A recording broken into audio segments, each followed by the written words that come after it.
Hi everyone, I'm Spiro with Newsbud.com. Today's roundtable discussion will be focused on the refugee crisis. I have three wonderful and well-traveled guests for this huge topic that's been affecting millions of people worldwide.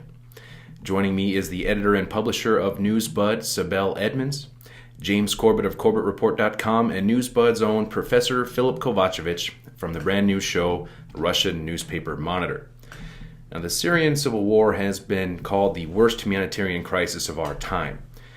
Millions of people have been fleeing their countries as a result of the conflict taking place in Syria.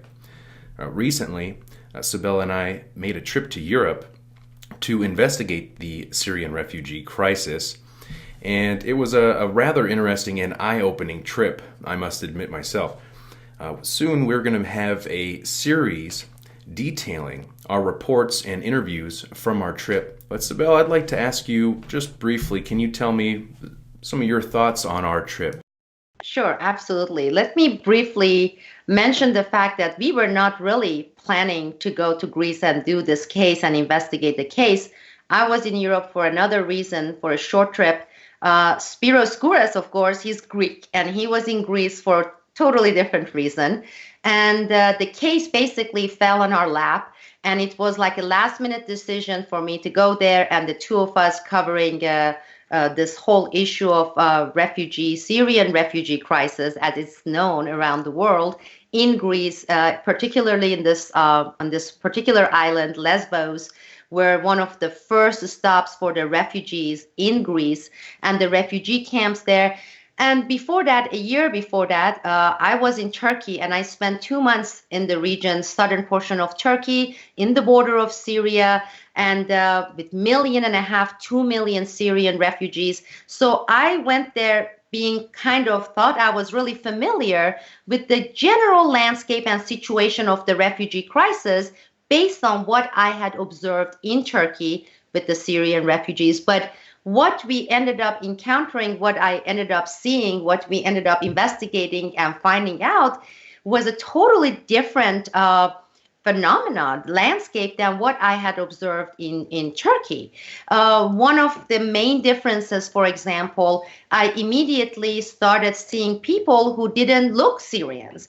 And I started asking questions, and they said maybe about 75-80% of these refugees are from Syria. But the rest, the other 20%, are from Yemen, Iraq, Afghanistan, Somalia, and Libya.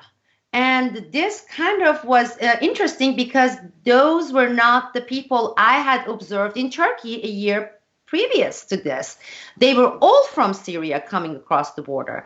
So then Spiro and I started looking into, if you look at the map, I hope that our great editors here will put the map here and put Greece, and in this particular case, Lesbos Island, and show Turkey, Syria, and then show Somalia, Yemen, Afghanistan, Iraq, and then and Libya, and say, well, you're not looking crossing border refugees from one country coming there. You are looking at this really intensive travel and voyage to get yourself into Europe, which was one of the most interesting things. And then the other thing I want to emphasize here, I counted the countries.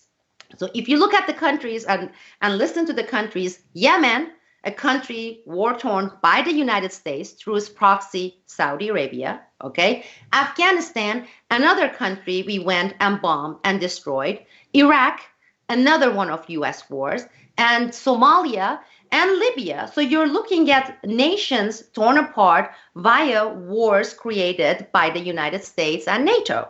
So these are the countries we have gone and have been aggressors towards. And these are the countries these people were coming from. So that was one observation.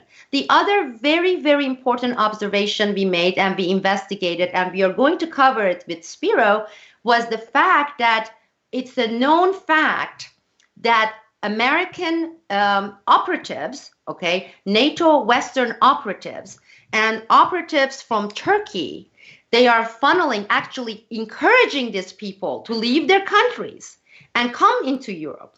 In fact, there were people there who showed us the knives given to them by American soldiers. Is that correct, Spiro? And they also said they had gotten US dollars. And they were told in which days certain bombings were going to take place. And they had actually guided them into the routes to get them into Europe. That is very interesting. You don't see any mainstream media reporting on this. They said, yes, American forces, NATO forces were the ones who were actually providing us with this stuff and getting us out of these countries. Same thing with Turkey and Turkey's role in this, which is again very interesting. And most interestingly was the fact that from people, from the refugees themselves in the camps that we spoke with, but also with other witnesses that we interviewed and we talked with, among these real refugees, let's say Syrian refugees from war-torn countries, it's a known fact that intentionally certain so-called ISIS people were also being placed and mixed among them. And the fact that their identity was known to the higher powers, whether those higher powers or whatever tier number they are within the Western forces, that the fact that they were blending in and refugees were traumatized by that. They said they were living in this climate of fear inside these camps, okay? Because they could identify and know the ISIS elements, some Afghan Taliban elements that were mixed in with them. And even when Spiro and I were observing, we could tell the difference between the types of people. In some cases, in refugees, they were dealing with the cases of rapes, and the fact that some of these people were involved by being in touch by higher powered people in gun trafficking, in passport trafficking, in drug trafficking. In fact, one of the boats that they brought, several dozens of refugees into Lesbos, as they evacuated them, they left several bags of hashish originating from Afghanistan in the boats. So, and the fact that these people, they travel and they get to a certain point with passports, and then they dispose of their passports, they blend in, they say they are Syrian refugees, and nobody can tell really how many nationalities they are dealing with and what is taking place. But one known fact on the ground was, on purpose, certain ISIS, so-called ISIS terrorist elements were being placed with the real refugees and being funneled throughout the Europe, with one of the first stops after Turkey being Greece. Did I leave out anything, Spiro? From the macro picture, it's so hard to give macro pictures when we have had so many different elements of these refugee crises. There was a lot there, and we're going to be detailing a lot of this in our upcoming series. We did visit one of the refugee camps there on the island of Lesbos, and it was right after there was a fire that was reported by the press, by the media, and they were saying that there was a riot and clash with police, and that the camp was almost entirely burnt to the ground. And we drove to the camp and went there and found a very different story. So going to be detailing this. Stay tuned. Oh, yes. I really have to emphasize what Spiro said. He's absolutely correct. The stories that they wrote about what was happening with this fire and riots, completely bogus. The fire area was not even, I would say, 20 square feet. There were no riots. There were some people who were complaining. There were no riots. They were saying, we are here out in this limbo. We don't know what is the final destination countries for us. Some of them saying we want to go back to Syria because miserable, slow death like this is worse than having a quick death in Syria.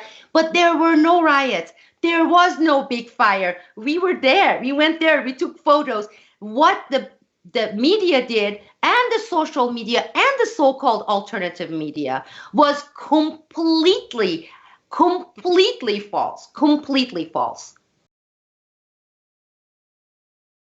Professor Filip Kovacevic, you have an upcoming research paper that you're doing on this subject, and I was hoping you could provide us with a bit of background on this topic. Yes, thank you, Spiro. The key question for me is whether these refugees or migrants can be used to attain certain geopolitical or foreign policy goals. In other words, can they be weaponized in order to put pressure or blackmail some states by some other states?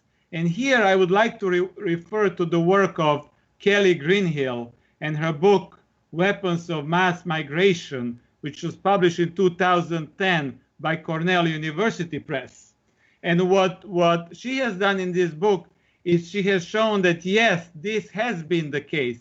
And in fact, this is quite frequent, and it's more successful than what people would expect. So let me give you some statistics, and let me compare this method of non-military coercion to some other methods of non-military coercion, such as, for instance, economic sanctions. So let's look briefly at research of Kelly Greenhill. She has studied the period from 1951 to 2006. And the reason she starts with 1951 is that this was the year when the UN Convention on Refugees was signed, which assigned legal status to refugees and also gave obligations to the states about the refugees. So she's looking at this period of about 55 years, and what she has discovered is that every single year from 1951 to 2006, there was at least one attempt of using mass movements of population to attain foreign policy goals. And typically, it was used by weaker states, by non-democratic states against liberal democracies, so-called liberal democracies. And there is a reason for that. The reason for that is that liberal democracies are in a certain paradox between the rhetoric of liberal democracy, human rights, and freedom of movements, and the actual policies that they're implementing. So in other words, these other states, in order to gain some foreign policy advantages against militarily stronger states, they are playing on the hypocrisy of liberal democracies. And so if we look at statistics, we see that most of these cases have actually been successful. In fact, according to the research of Kelly Greenhill, we have total success in 57% of the cases. And we have at least partial success in 75% of the cases. In other words, in most cases, this was attempted, it was successful. And in her book, she specifically studies the Cuban refugee crisis and the relations between Cuba and the United States. And she looks at 3 different historical events. 3 times that Cuba has sent a lot of immigrants into the United States, and she concludes that every single time when the Cuban government has done that, they were able to gain some advantages from the United States government.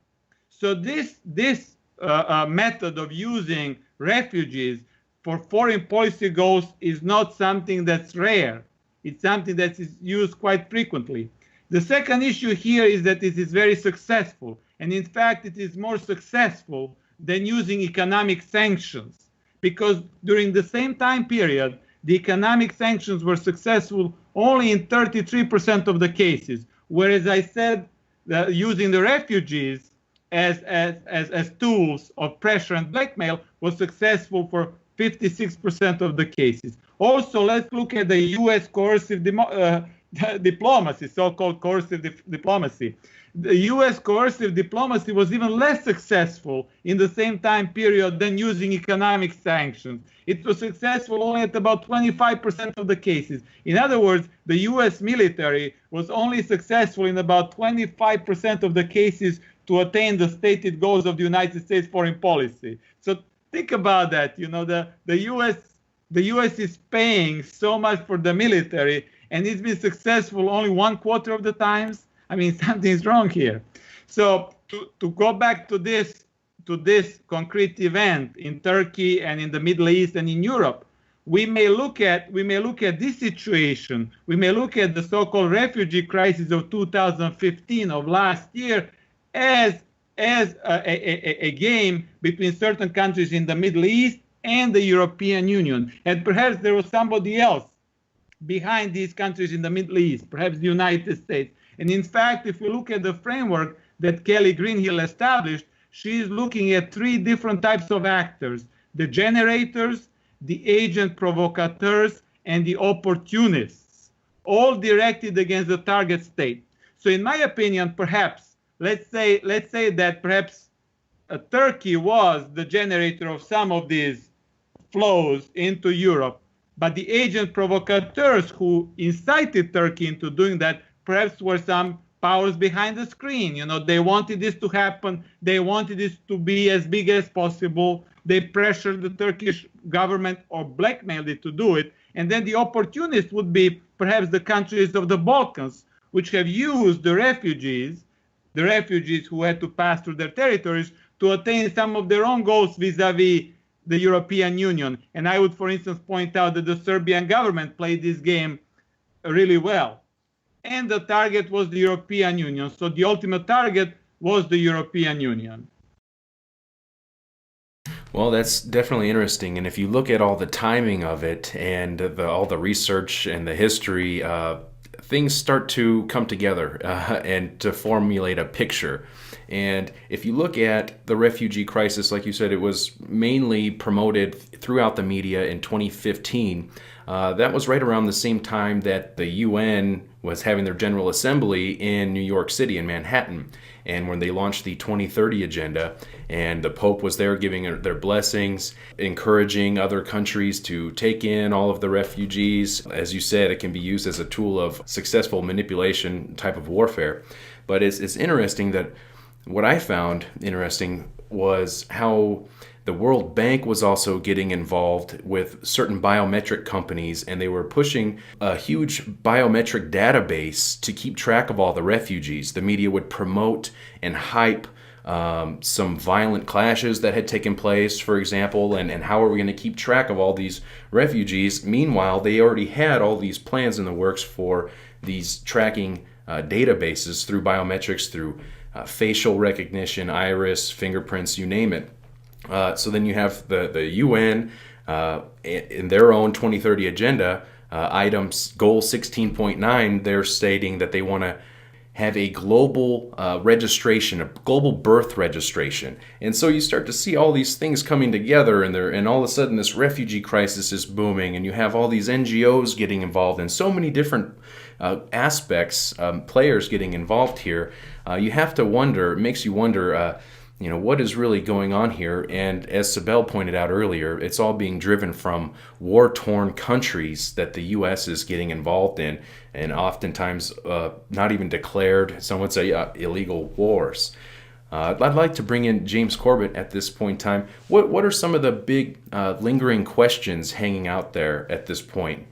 Well, I think what Dr. Kovacevic was pointing out there is so important about the different categories of people that are operating here. You've got the generators, you've got the agent provocateurs, and you've got the opportunists. And I would add another category into that, which is the I don't want to use the word patsy. I don't think that's the right word, but the obvious, again, even terrorist is the wrong word, because that implies they're operating for a certain reason. I think mercenary is probably the best way of talking about these characters that are being inserted into the refugee mix to create the terrorist threat to Europe. So I guess I'll refer to them as patsies just as a shorthand for now until we can think of a better term. But it's interesting to me that, of course, the media narrative, either the mainstream or the alternative media narrative, has focused to some extent on the generators, like Turkey, of the crisis, who have facilitated the flow of these migrants, and that has created tensions between Europe and Turkey, for example. There has been focus to a certain extent on the opportunists, as Dr. Kovacevic was talking about, the Balkan states, Italy, other states that have been facilitators of moving these migrants through our borders up to Germany and places that'll be able to take better care of them. So there's been some, obviously, certainly within a lot of the alt media space in Europe at this point. There's a lot of talk about that and the how there's more tensions now in that sense.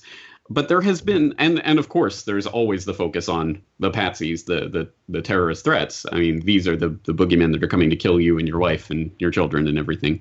So this is the kind of big boogeyman in all of this. But there has been zero, as far as I can tell, or as close to zero as possible, attention to the agent provocateurs. Who are the ones that are inciting this, making this happen, and for what purpose? And in fact, if you answer that question, for what purpose, you start to see who they are. And in fact, I'll give one very specific example because it presents itself nicely. Let's play a little game. I'm going to read you guys a quotation. You tell me who said this quotation. The refugee crisis in Europe was already pushing the European Union toward disintegration when, on June 23rd, it helped drive the British to vote to Brexit the EU. The refugee crisis and the Brexit calamity that it spawned have reinforced xenophobic nationalist movements that will seek to win a series of upcoming votes, including national elections in France, the Netherlands, and Germany in 2017, a referendum in Hungary on the EU refugee policy on October 2nd, which already played out with interesting results if you want to get into, and a rerun of the Austrian presidential election on December 4th. Rather than uniting to resist this threat, EU member states have become increasingly unwilling to cooperate with one another. They pursue self-serving, beggar-thy-neighbor migration policies, such as building border fences, that further fragment the Union, seriously damaging member states, and subvert global human rights standards. This is unfortunate, because the EU cannot survive without a comprehensive asylum and migration policy. Who said it? I'm going to guess, go out on a limb here and say Soros, George Soros. Ping pong, yes, of course. It's Soros, yes, of course. And I don't want to bring Soros in as the boogeyman who's always pointed to, because he is always pointed to, but he's a pretty good representative example of the financier parasite class and the machinations that make their end goal more realistic. And what is the end goal here?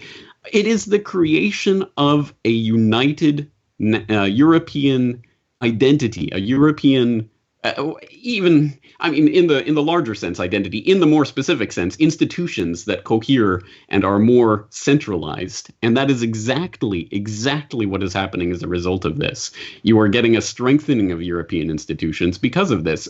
It involves the disintegration, or at least the pulling apart of Europe, in order to bring about the need. Oh, there's a crisis. Now we have to cohere more tightly. And I see that as one of the strategies that is at play here. I don't think it's the only one. You brought in an interesting point about the biometrics. I mean, that's another whole area in here. And again, we don't have to look very hard to see what types of bodies and agencies and people are promoting this. For example, back last year, as this crisis was playing out, as you point out, the UN heavily involved here. Well, the UN came out with a statement back in the middle of 2015, when there had already been 224,000 migrants and refugees that had made their way to Europe by that point in 2015. And the UNHCR urged European countries to provide more places for refugees through resettlement programs, family reunification, humanitarian admission, private sponsorship schemes, and work and education visas. Again, this is being pushed by the UN. This is being pushed by Soros and the financier class. This is being pushed by the European Union itself, which obviously different member states have different positions on this, but the European Union as a bureaucratic institution ultimately benefits from this in the creation of that cohesion.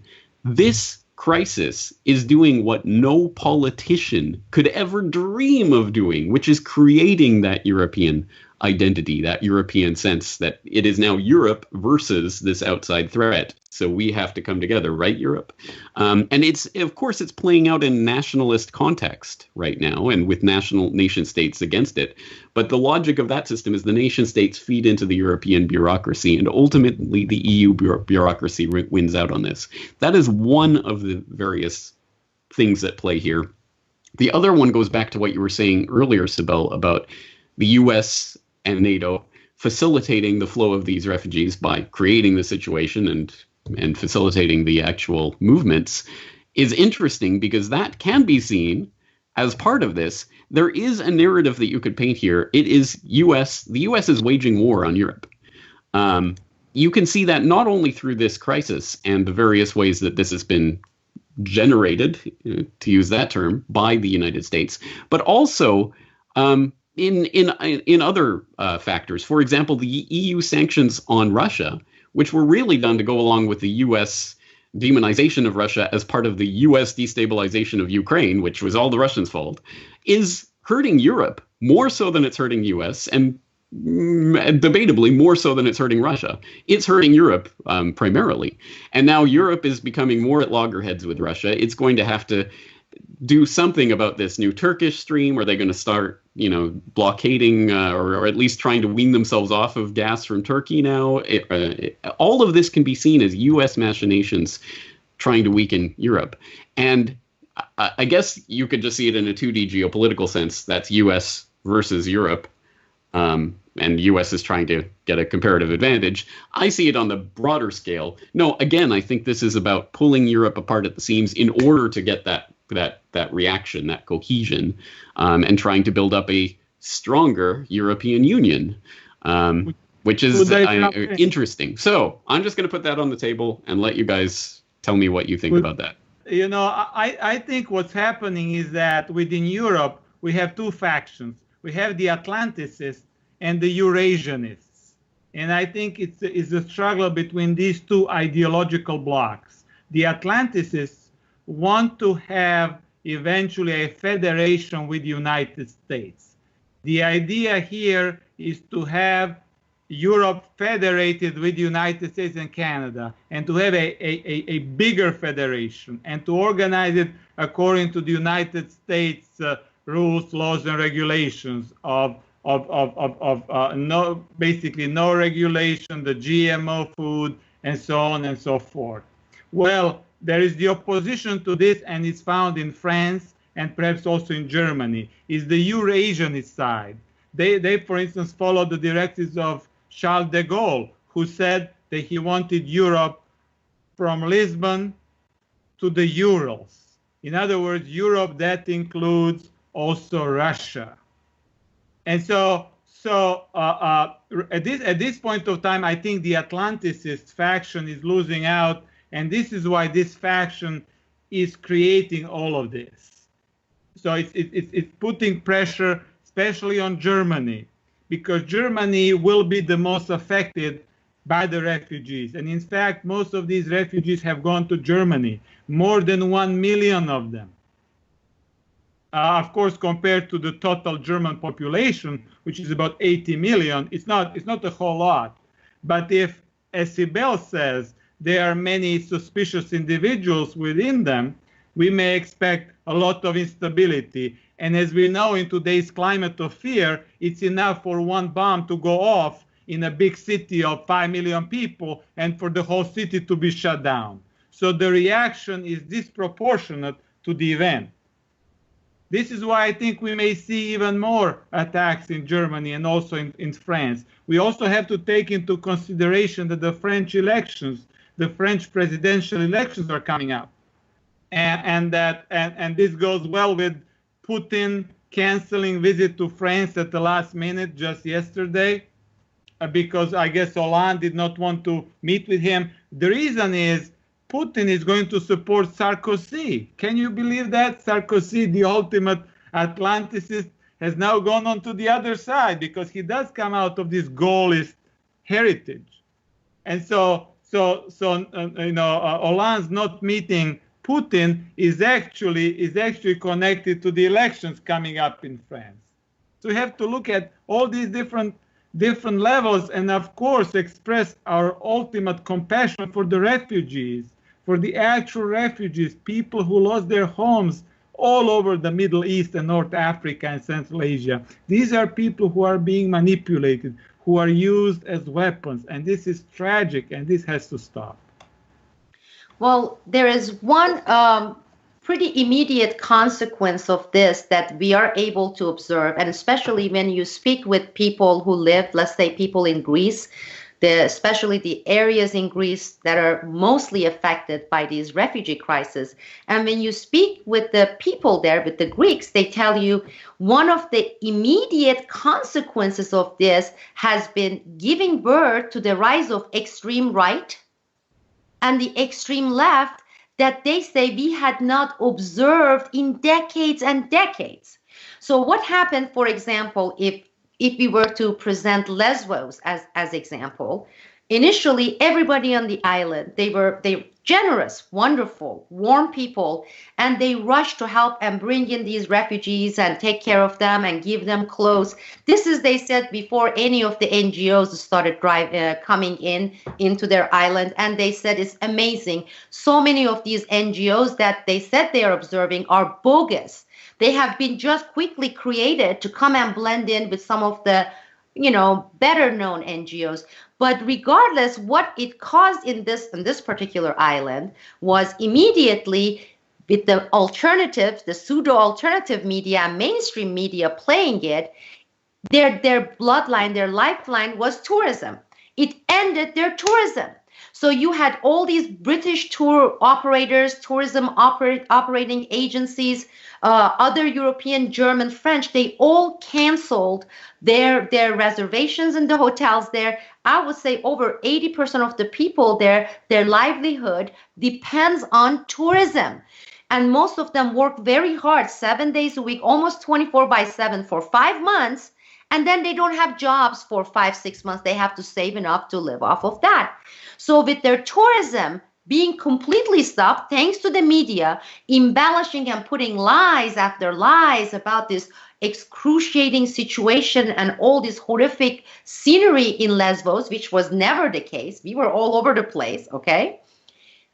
Their livelihood got lost. So you got a large segment unemployed. Also seeing some of the other consequences of these refugees and the camp there. So they started feeling resentful. They were being they had resentment. They started saying, and their kids, okay, I'm talking about teenagers, being filled with hatred, saying because of these darn Muslims, because of these darn refugees, now we can't eat, we don't have bread on the table, right? And as this started happening, this resentment, mysterious ultra-right, neo-Nazi, whatever you want to call them, they started coming in and putting fuel in this fire that was being created with the resentment and recruiting that segment with resentment into what we dub as extreme right, the neo-Nazi, whatever you want to call them. Then you have the island divided, which they never had in their history to this degree. The people we are talking with, they're saying this is just, we've never experienced anything like this. Now there's a feud, there's a war between two segments that didn't exist.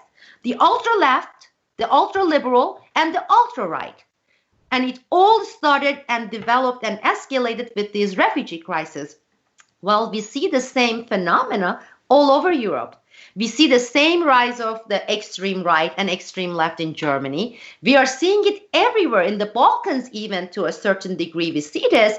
And that to me also goes into this tactic of divide and conquer with the establishment. In fact, one of the Greeks on the island said, basically they are replicating the situation in your country, this is being the USA with Trump and Hillary Clinton, in these small little places, countries all over Europe between the two segments. So we are experiencing the same thing you have put in place in your country.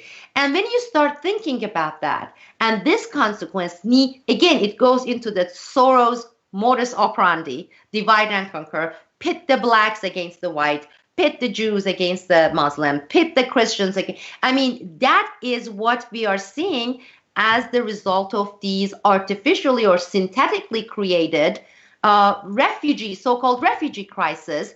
And we have to look at the ultimate beneficiaries. But I tell you what, even with these refugee crises, without the mainstream media and the pseudo-alternatives playing their role, let's say in the case of this Greek island, by putting lies and embellishing the stuff at what's happening on the island, that those agendas would not be served.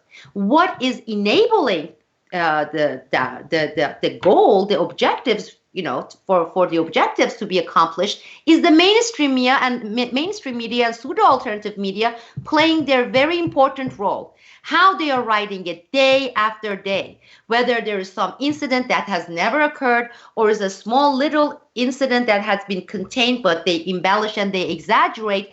They are inducing this feeling of hatred between the population, between different segments.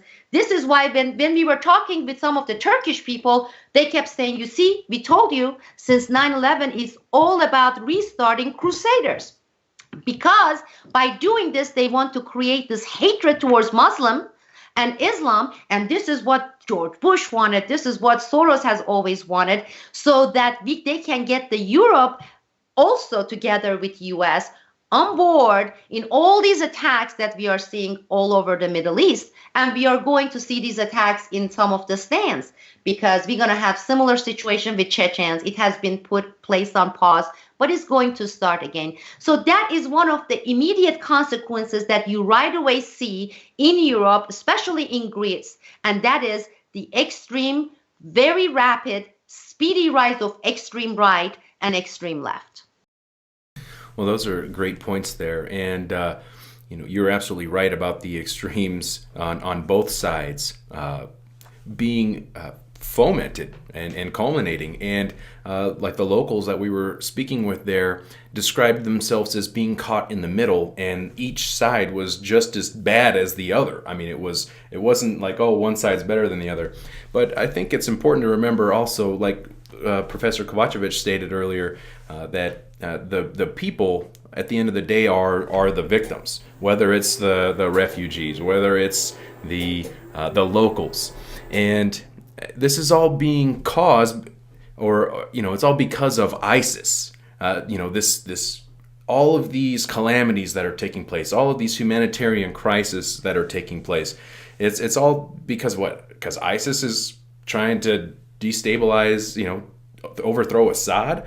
I mean, and it's all war-torn countries that the West is in there tearing it up. I mean, I've even read reports over the last year stating how ISIS mercenaries were claiming that they had infiltrated their own jihadis in with the refugees, and they've, thousands in Europe and everything like that. And that they even predicted that this refugee crisis was going to take place before it happened.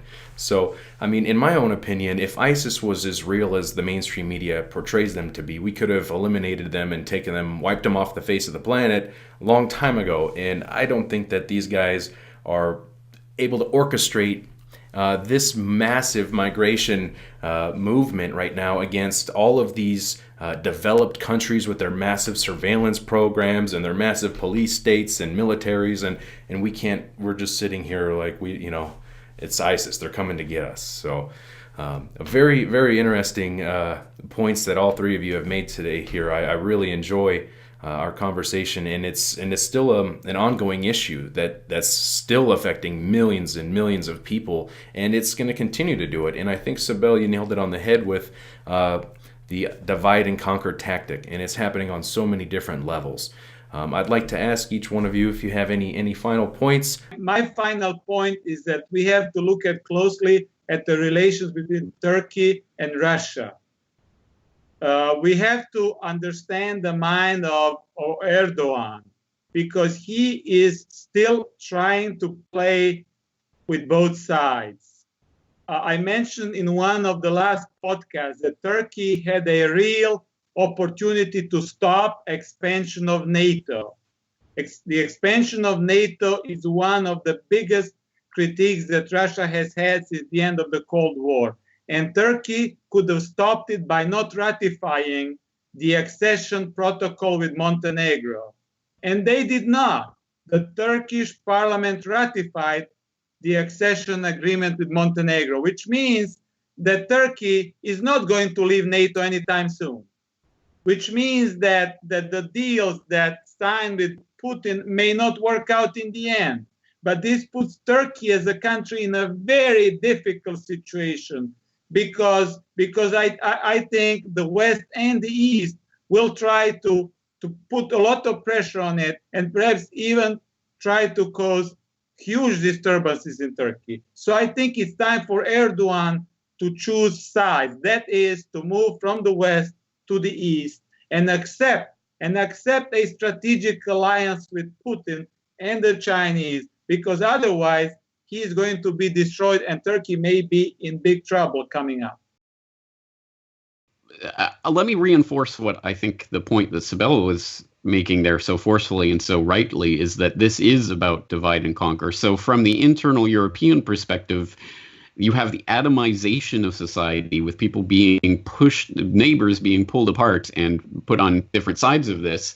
And it enters into a globalist versus nationalist dialectic. And, well, the globalists ultimately win that dialectic because the logic of the situation dictates that ultimately once you atomize the population, then everyone can squabble with each other and they may be able to form their little nationalist cliques, but those cliques are going to have to collaborate in the European Union. It is going to be scooped up. Those pieces are going to be scooped up by Brussels and made into a more cohesive whole. I think ultimately this serves the agenda of the Soroses and all of the other financiers and other people who are the agent provocateurs behind this ultimately.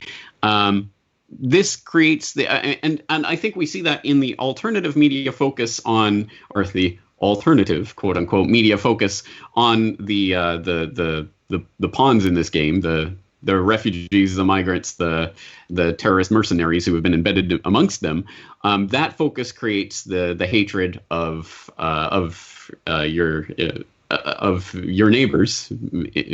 I mean, in the sense that it pits the right versus the left and all of that atomization. The mainstream media focuses on more of the generators part and the facilitators of this crisis. Oh, the crisis isn't the refugees and migrants and mercenaries. The crisis is the fact that Europe doesn't have a cohesive policy. That creates the real question in my mind, and not one that I necessarily have a definitive answer for. What is the ultimate solution to this? Because I think both of those, pointing at those as the problems, for the average person in Europe, what do you actually do about this? Because ultimately you are being used as a pawn as well to bring in a much bigger geopolitical agenda. So what is the ultimate solution? I don't think the solution is going to come by voting in Le Pen in France or, any of these types of nationalist candidates. I don't think that's the ultimate solution. But then what is the actual solution? And that's something that I think needs to, there need to be more people asking that question and realizing that the problem is the divide and conquer and pitting people against their neighbors.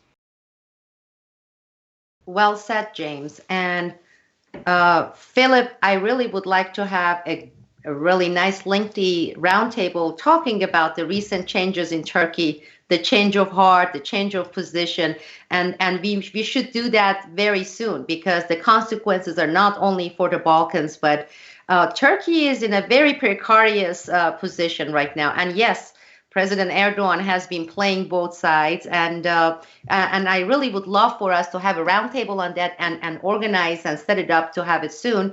And James, just quickly, I want to mention this thing with mainstream media. The immigrants started arriving there during the month of March. It's cold. They are coming on these 28, 30-feet boats, 17, 20 people in them, some of them women with the babies and everything. To just tell you how disgusting the mainstream media and these people are. Says, well, they are cold. We want to right away give them food and dry clothes, etc. And some of the mainstream media were making them, but they're under shock, some of these refugees, just going through that whole voyage in the water, middle of the night, it's below 0 degrees. And they were making some of these women to drop their babies in the water and then go and rescue them and have retakes. She was saying, we are so afraid from hypothermia, okay?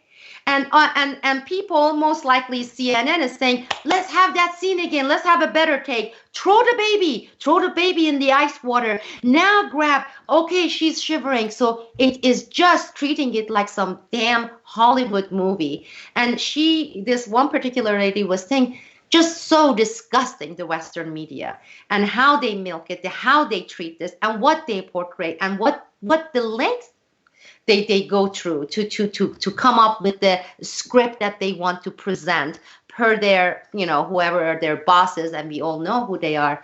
But my last comment is going to be, I know we've been discussing this for quite a while.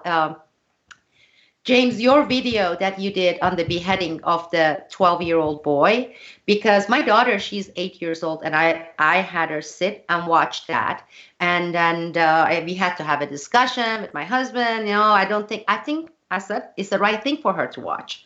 I want her to know, the things that we are doing, because my father started that with me when I was 6, 7 years old. So, and I don't believe psychologically it damaged me too much. But I have kind of survived it, but I'm trying to instill the same kind of compassion and critical thinking in her as my father did with me. But your video, it urged people and brought the point of how urgent this is.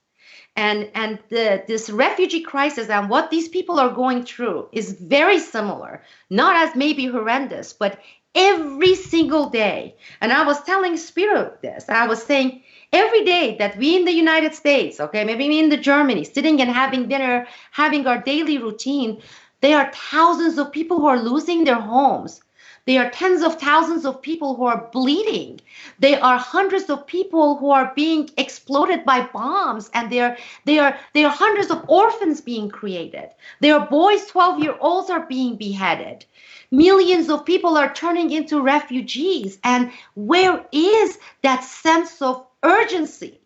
I mean, we are looking at one of the most horrendous crises in the world, created for no reason. And with that, I want to underline one observation which I made when I was in Turkey talking with the Syrian refugees, and when we were in Greece to a certain degree. You talk with them, and we haven't heard a single person saying this is caused by Assad. Bashar Assad is the reason.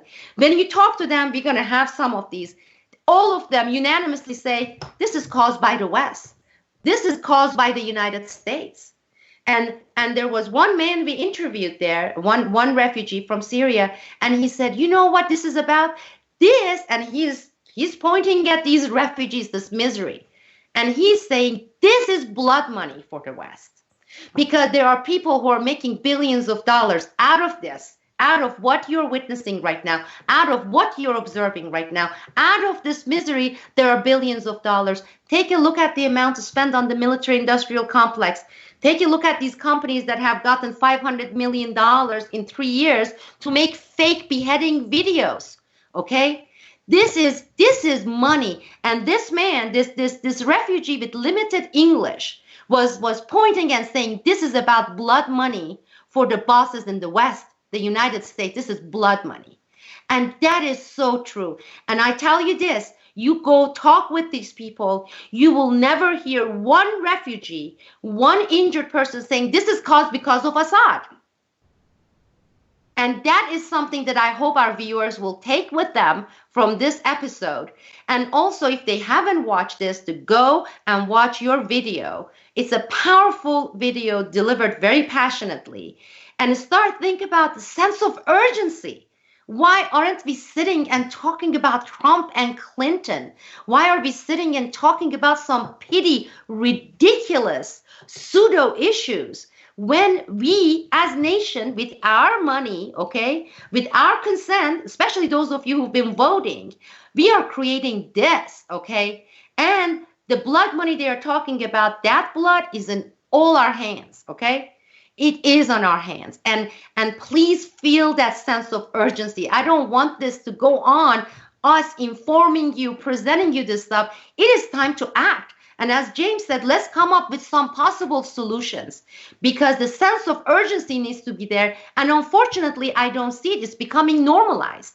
It is becoming normalized to read these atrocities caused by this very few people running the world. And that would be the end of my supposed short comments. Spiro.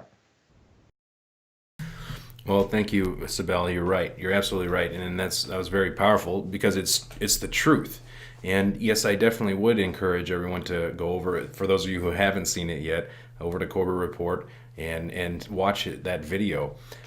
It's very, very powerful, very real. It really brings it home to me, even though I can't imagine what it's like.